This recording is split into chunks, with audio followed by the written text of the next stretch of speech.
Hi, and welcome to A Drummer's Guide to, the podcast answering your questions about what it takes to be a professional musician aside from the skill of actually playing your instrument. My name is Emily Davis. I am a drummer and have been since 1999, professionally since 2008, and helping others to do the same since 2018. And that's why we're here today. Now, let me first off start by saying I apologize.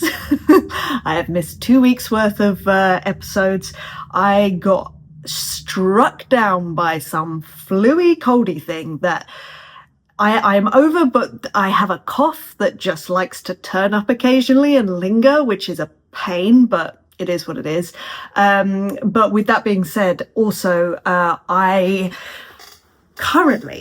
in a bit of a bottleneck situation with the various things that I'm juggling and plates that are spinning. It feels like a whole shop's worth of plates, a whole kitchen's worth of plates currently. I'm at a bit of a crunch point currently. So I'm actually going to be taking a break from this podcast for 2 months, which I know it's a long time, but how I was running, it's just not sustainable currently. It will become sustainable, and there's a chance I'll do the odd episode in that period of time, but I don't want to promise that I'm still going to be able to do weekly episodes at the moment. Just between like uni work, I won't go into the details, it's so dull, but like uni work is sort of coming to a head gradually, and then there's just general work, coaching, doing all that. I'm doing other volunteer work that I've been training for, and then there's other life things happening. So it kind of, when things all just come at once and you're like, oh my God, this last week, I don't know about you. I don't know when you're listening to this, but if you're listening to it in real time, we're sort of at the end of March. This week has been weird and hard, and like everything, it just felt like everything was happening, everything all at once, all the time. So it's eased up ever so slightly today, which is nice. It's a relief, to be honest, but I do recognize that I've taken on too much and I'm heading towards burnout, and I got to practice what I preach, haven't I? Because that would suck. And to be fair, that's part of the reason that illness lasted for so long, was because I still had to get stuff done. So I had to sort of like just work and try and balance being unwell, but still getting stuff done. And it got elongated. So I'm going to take 2 months. I will be back with more episodes. I have loads of questions to answer, which is great for when I come back. But if you do have your own questions that you want me to answer, head on to emilydrums.com/AMA, ask them there. Please stock them up. If I come back to it and there's like 30 questions there, oh my gosh, I'd be the happiest person ever, because that would make me so happy. So please, if you have any questions you'd like to ask me, and if you can wait for a couple of months, then I will be back, I promise. But anyway, let's get on to today's episode. Since I'm here, I'll do an episode. So this is a question from Anonymous. In saying that, they've given me a lot of defining characteristics. So I asked them, I was like, look, do you want me to leave these out? Although they are quite integral to the question.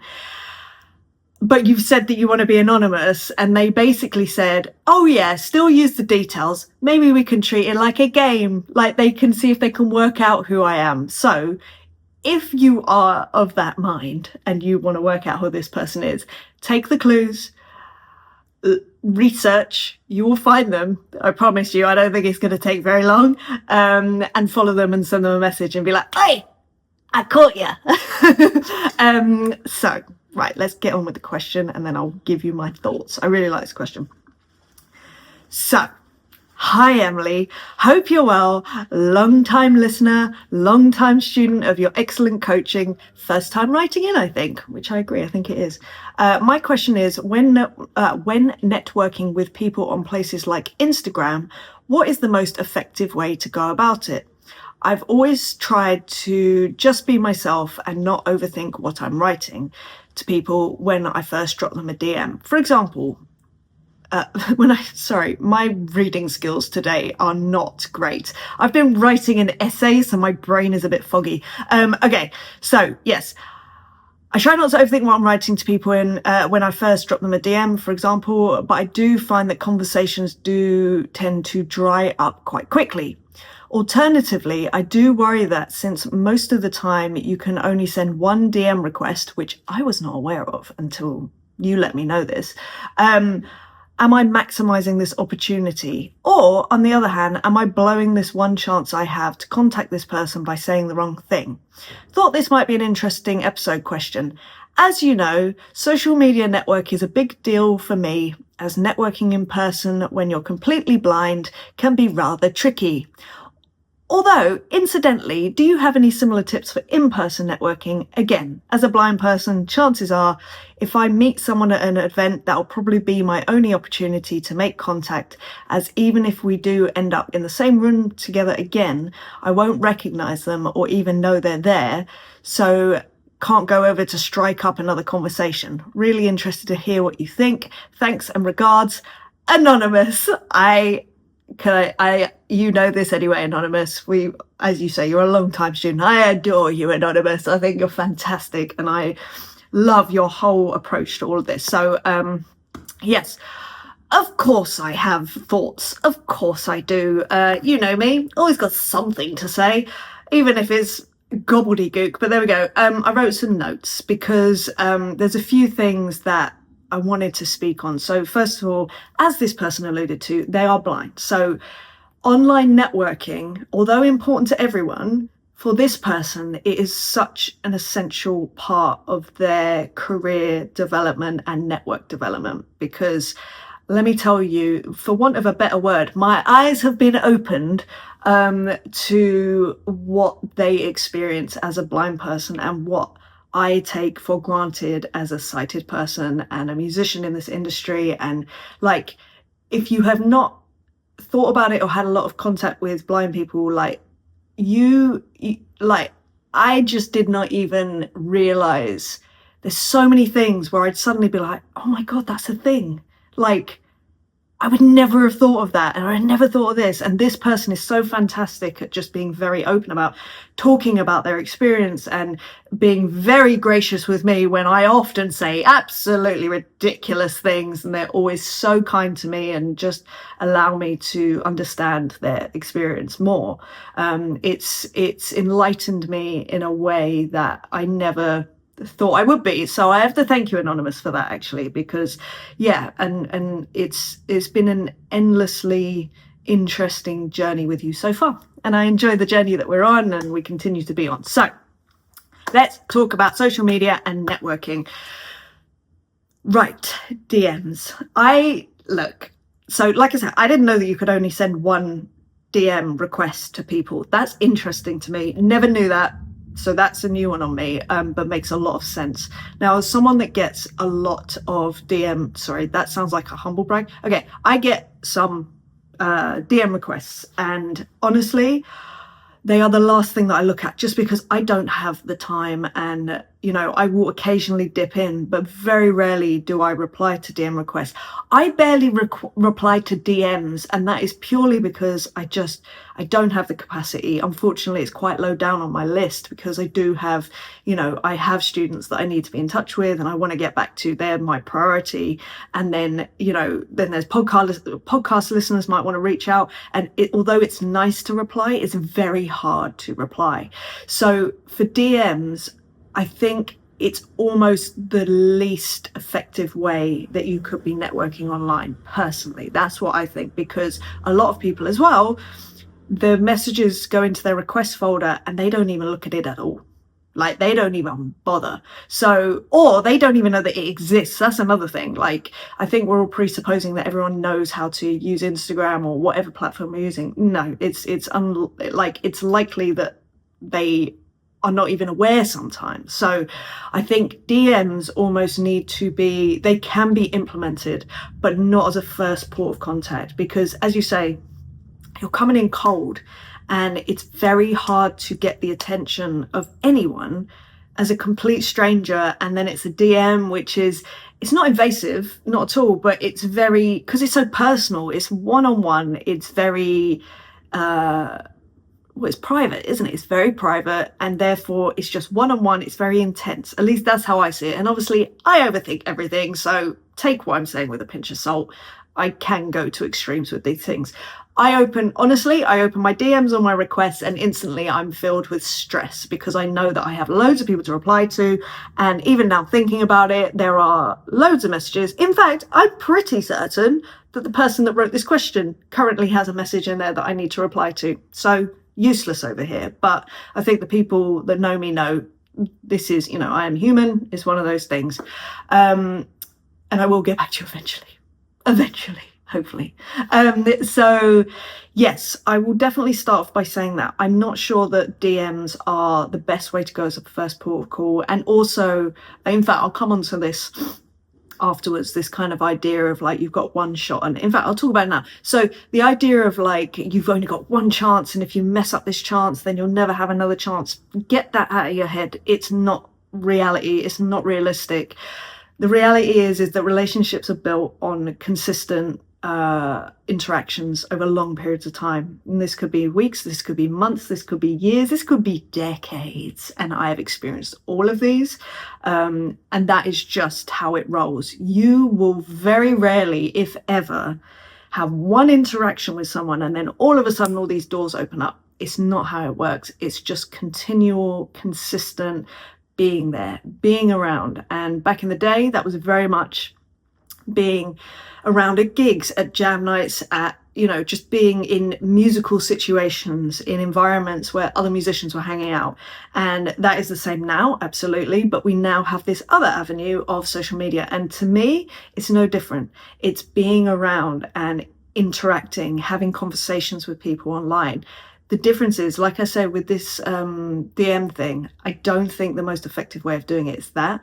What I believe is everything else. So, for instance, personally, I would, in fact, where did I put this on my list? Because I feel like we should start with this in terms of who you're talking to and where you're finding people. Because I know that, when I started out on social media, let's say, because I was a little ways into my career, I was like, right, I'm going to go after some huge artist or something and interact with them or whatever. Oh gosh, coughing.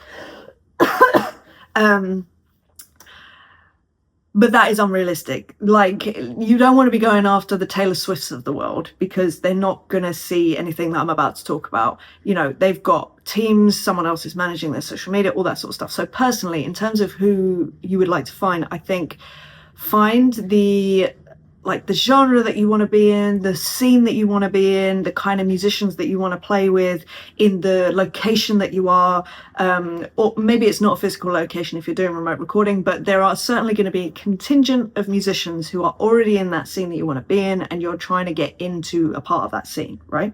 And I know that this probably sounds quite, what's the word? Like, it can feel a little bit gross, if I'm honest, because it's like, oh God, I'm like trying to infiltrate this scene, or like I'm trying, like, it feels very, I think manipulative is too strong a word, and I don't believe it is, but I find it hard to think about this, like doing it in such a calculated way, should we say. Again, it's horrible. It feels horrible, but the reality is it's no different than going, oh, these musicians are going to be at this venue doing a gig. I'm going to go down there and just hang out and see who I end up chatting to, and who knows what might come of it. It's the same principle. It's just a little more direct. And personally, that makes me uncomfortable, but it is part of what needs to be done, in my opinion.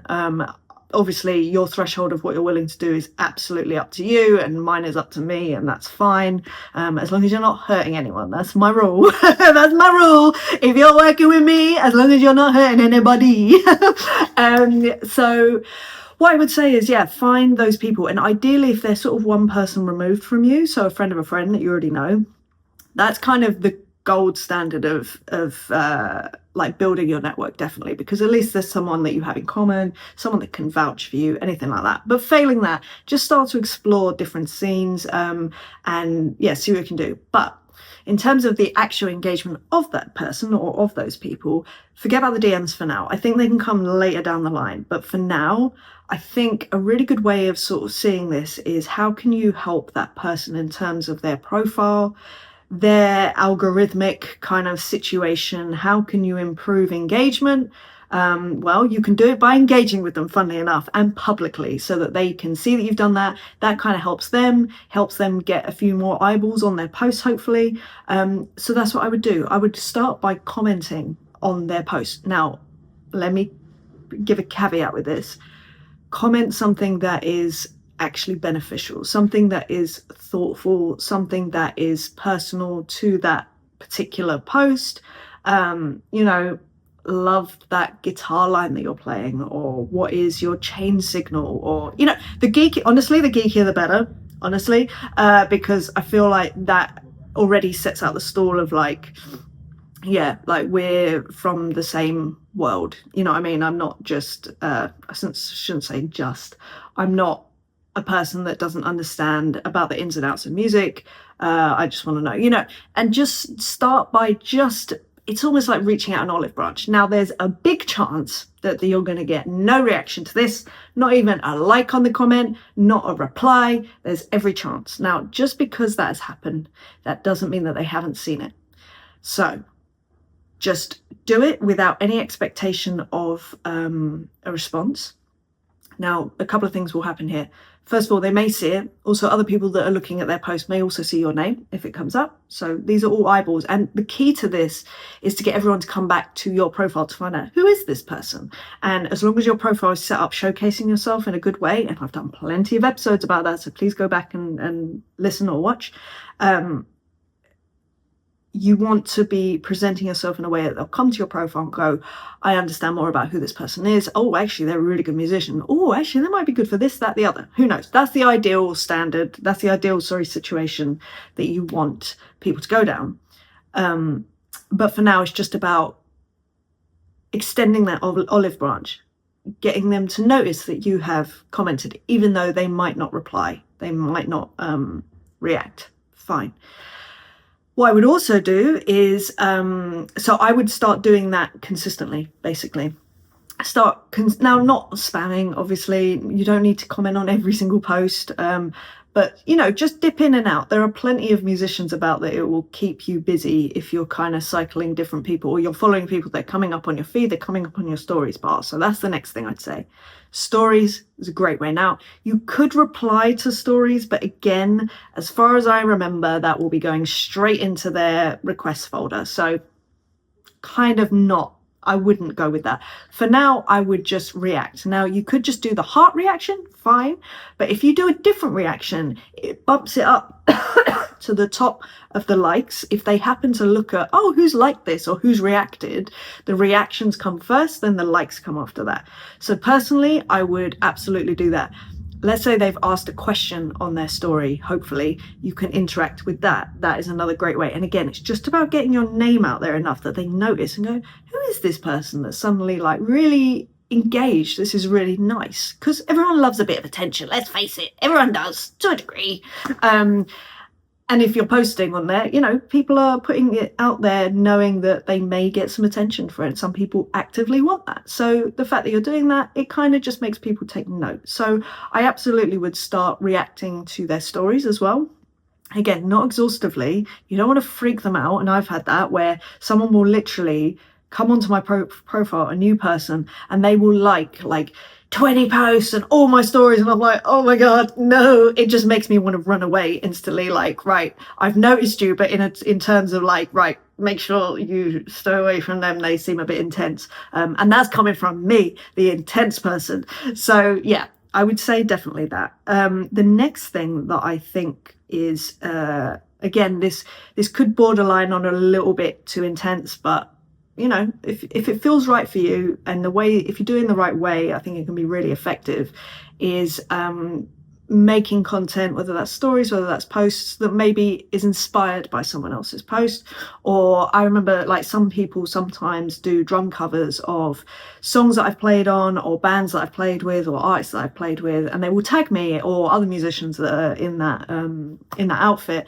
And that's always really nice. It's a really sweet thing. I'm always like, oh, that's like, you've taken the time to link the fact that I have played with that person, but also to tag me in it. And like, it's so flattering, quite honestly, that someone's taken the time to do that. So again, that will definitely make me notice you. And obviously, sometimes I'm sure you've had it as well, where people tag you in completely irrelevant posts and it winds me up something chronic, but it happens. So make sure that it is relevant. Also, when you do those posts, make sure it's very immediate why you've tagged them. Like, make it very blunt, obvious, upfront, like, this is the link sort of thing, because people aren't going to sit through 20 seconds of a screen with text that is not based on anything before they get to your playing, if that makes sense. So yeah, I'd say just be mindful of that. A kind of next level version of that, and this is something, funnily enough, me and this student have been doing alongside a couple of others actually, and this is utilizing things like remixing on Instagram, or if you're on TikTok, it's duetting, where, let's say, and I used to do this, it was very effective, very, very effective. You would find, let's say for me, it was in the context of remote recording. I would find artists on TikTok at the time who were singer-songwriters, guitarists ideally, and they would be performing either a song or part of their song, and I would duet with them and I would put drums to their music and then post that. Now, the benefits to this version is there's a lot more work in that, obviously, than other things, but the benefits were astronomical because there's so many layers to it. So first off, you're connecting with that person, and you're connecting in not just a flattering way, in a creative way. You are showing them what you can do in that situation specifically for them, which is great. Also, you're putting out their content to a wider audience, your audience. Now, it doesn't matter if you have 10 followers, it doesn't matter. It's still a wider audience, and that will be appreciated. Second, you're now, like, depending on the platform and how it works, chances are you're now being exposed to their audience, especially if they repost it and start commenting or whatever else. Like, it's absolutely brilliant.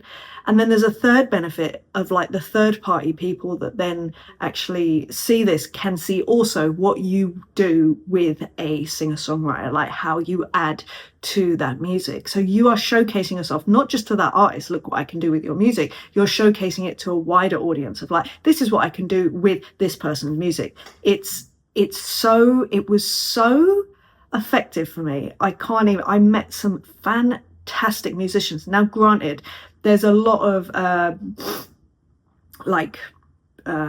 variables with that in terms of actually working together. There's a lot of other steps that go along with that. You know, a lot of these people they're completely self-funded or don't have money at all. So sometimes it's as simple as that was what it was and you leave it at that.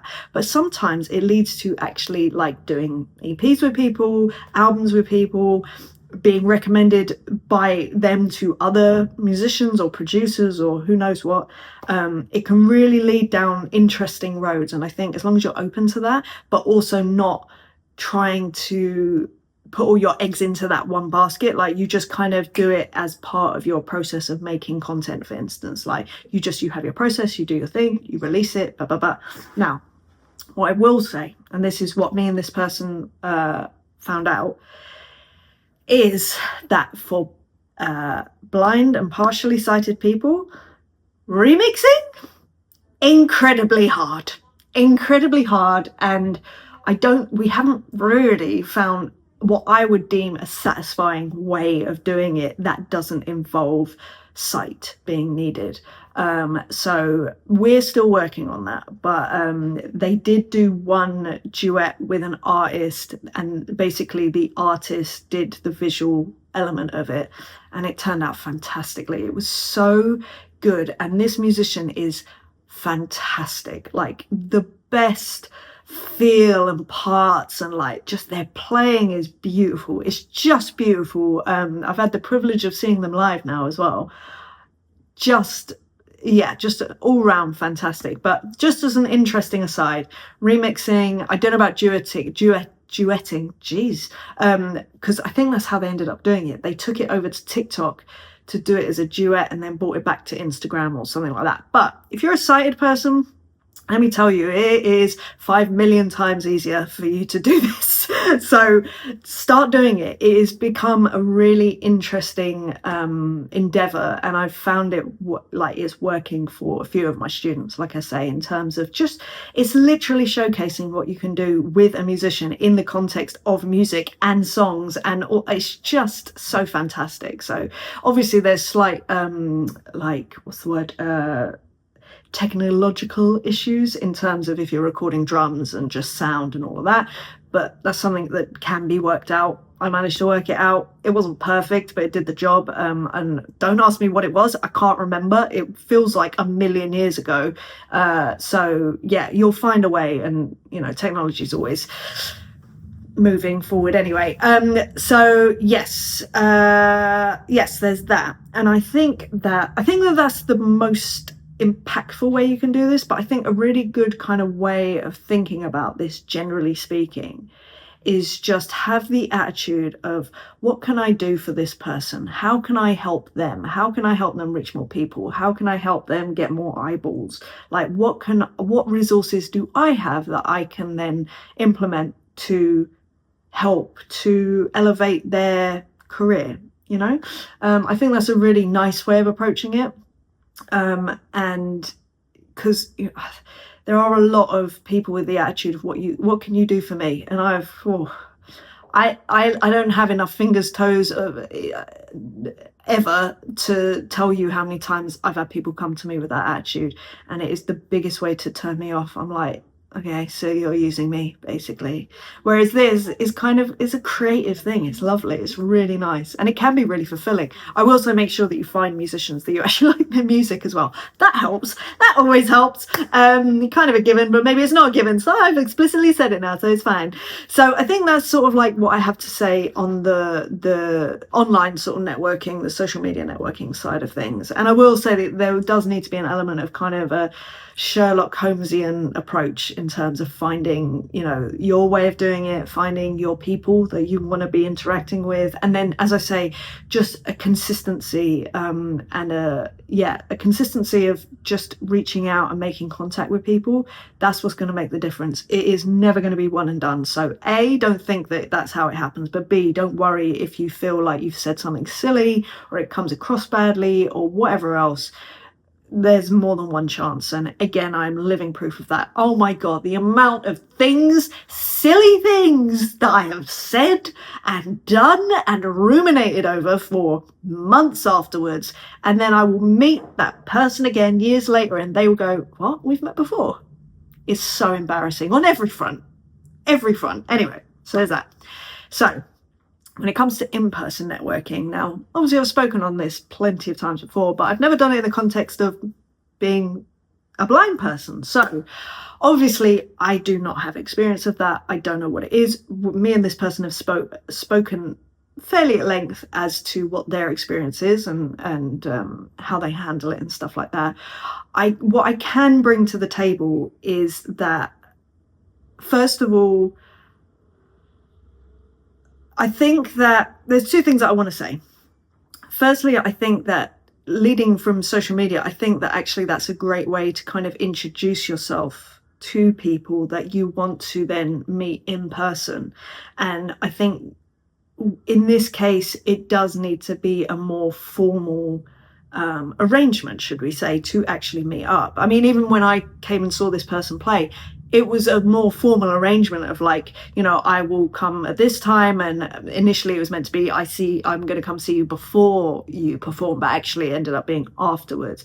But I wanted to be very clear about that because, you know, I want to be like, I can't even imagine how quickly you have to adapt to someone suddenly being in your orbit and you have no reference point of who this person is. Like, obviously you can't see them, so you can only try and recognize them from their voice. If you've only spoken on social media, you don't know their voice potentially, but they know exactly who you are. And I can't imagine the anxiety. Like, this person seems very chill about it, which is amazing. I suppose it's just been normalized for them. But for me, even thinking about it, I feel like I'm getting anxiety sweats already, even just thinking about it. So I really I don't know. I just want to be very mindful of that. So I think that having that kind of sense of more of a formal way of meeting people and just saying, look, let's meet at this show here at this time or whatever, which I think that they will feel more comfortable as well in terms of, like, they don't want to spring that on you either. Like, you know, I know I am incredibly sensitive to this person's experience and trying to not say the wrong thing, which I do. And they are so lovely about it when I do. I'm like, oh my God, I'm an idiot. Yeah, I think that kind of formal arrangement is very, very useful. But I think social media is a great way into creating those relationships that then translate to in person. Now, this is also relevant to if you are sighted, like exactly the same sort of thing. Like social media is a great introduction to then in-person meetings. It can be a little more casual. If you do have sight, can see them across the room and say, oh, that's that person I've been speaking to on social media. Oh, hey, how you doing? What are you doing here? Whatever else, right? This person does not have that luxury, but they make it work beyond belief, let me tell you. Now, what I can also speak on is my experience with blind people in the industry. There is obviously this person who is a student of mine, but I have worked with a producer called Robin Miller, who is fantastic producer, human, the whole thing. And I've run into him in various places. And obviously, just being aware of the fact that he is blind, he cannot see me. I'm just very, like, first of all, if I see people that I don't see Robin out very often. So when I do, and I don't know, and maybe this is an unconscious bias from me, but because he is blind, I want to make sure that he knows that I'm there in terms of, like, so we can have a conversation, because it would be awful if I messaged the next day saying, oh, hey, I saw that you were at the last place I saw him was 606. And then you can imagine his frustration of, like, why didn't you come and say hello to me? I can't come and say hello to you. I didn't know you were there. Like, can you imagine that frustration? That must be a constant frustration. So I just made sure, like, it's one thing if you can see people across the room, they can see you and they choose to come and talk to you or not. Like, there's a choice there. But in this version of events, he would not have had a choice. And equally, he also does not have a choice in that I'm coming to speak to him, whether he likes it or not. So I remember, like, it was actually towards the end of the night because he was very busy. A lot of people were coming and chatting to him, as you can imagine. I just came over to him and I said, oh, hi, Robin. I don't know if you remember me, it's Emily, the drummer, Emily Dolan Davis. And he's like, oh my God. Now, I hadn't seen him in probably 10 years. I hadn't spoken to him in 10 years. And he was, oh my God, Emily, how are you? And he knew instantly. And I was like, this is unbelievable that you would even remember so quickly, because we didn't spend an extended period of time together. It was kind of these fleeting projects and stuff like that. But what I would say is, as a blind person, I think that if someone did see you out and about, I would like to think, because I like to think the best of people, that actually, in a way, in some respects, it would be an advantage for you being there, because they will want to make the extra effort to make sure that they know that you're there. And, you know, you will never have to go and initiate a conversation with someone in an in-person setting, anonymous. And let me tell you, it's terrifying. It's so terrifying. So although you don't have the luxury of the option to engage in starting a conversation, you get to put all of the onus on the other person. You lucky person. No, I don't mean to be flippant about this. Obviously, being blind, it has so many struggles. Like I say, I've learned so much about this person's experience. What I will also say is this person has the most brilliant sense of humor around this subject, and so I absolutely would keep utilizing that, which you do. Every time we speak, you have me cracking up. Like, it is you what's the right term for this? Not you wear it well, but like it's just fantastic. It's just your sense of humor, regardless of anything. Actually, your sense of humor is really good. So I think using that, and I think even when we were speaking before I did this episode, you were sort of elaborating a little bit of, like, yeah, just, you know, talking about when people, you know, like meeting people, because obviously, you know, I can't strike up a conversation. Like, just putting it so bluntly. And I said his. Okay, they're male. I can't remember what I was going to say. Oh, goodness. Oh, his delivery is much better than mine. That's what I was going to say. His delivery is much better than mine. But yes, I feel like those are my thoughts on the situation. I hope that has helped, obviously this person, but as a wider help for other people in terms of just general networking anyway, but also understanding other people's experiences and what they're going through. Like, everyone has stuff that they're dealing with and they are persevering. And let me tell you, everyone has stuff, and it always inspires me that in spite of the things that we're all dealing with, people choose to keep moving forward. It's the most inspiring thing in the world, and it is one of my favorite things about working with the students that I do, the coaching students that I do. It's just, they are the best, collectively the best. But yes, anyway, I hope this helped in some way, hopefully. And like I say, my challenge to you is to go and find this person and go and reach out. Maybe don't send them a DM because it might go into their request folder. Comment on some of their posts because they're fantastic as well. Really cool, really interesting. Yeah, I would highly recommend a follow and a little comment on a post or two, and become friends, because honestly, they're like one of the coolest people. They're one of my favorite people. So yes, anyway, I hope that's helped in some way. If you have a question of your own, please do send it in to emilydrums.com/AMA. So anything that you're sort of struggling with right now, anything that you have a question about, you can stay anonymous like this person, like completely anonymous, or you can get a shout out. That's absolutely fine. Like I said, I'm going to take the next couple of months off, or sporadic episodes if you and I are lucky, depending on my energy levels. But yeah, just too many things on my plate.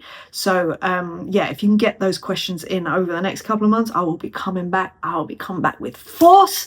I will be answering the questions like they have never been answered before. No, I actually am.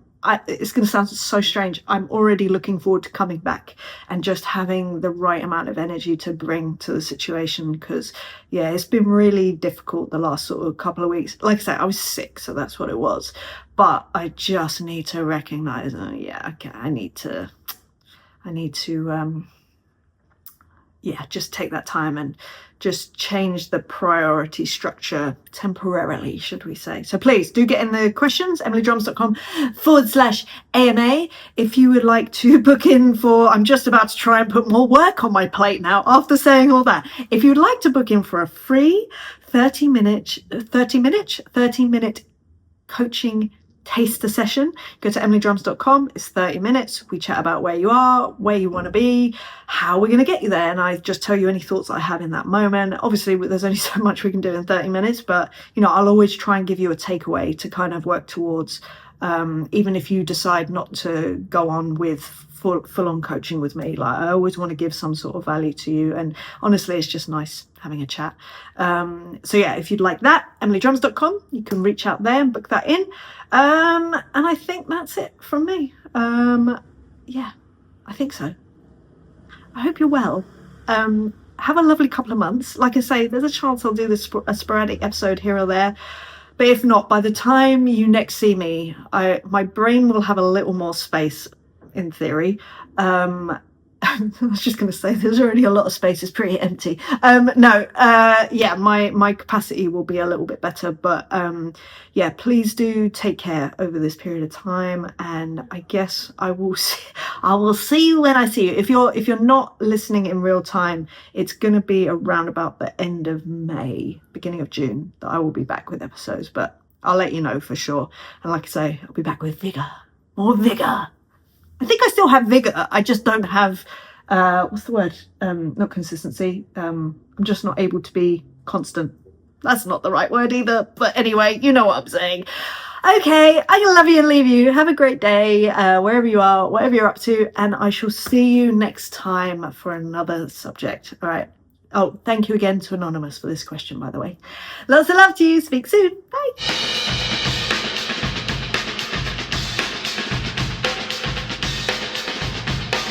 Tuesday.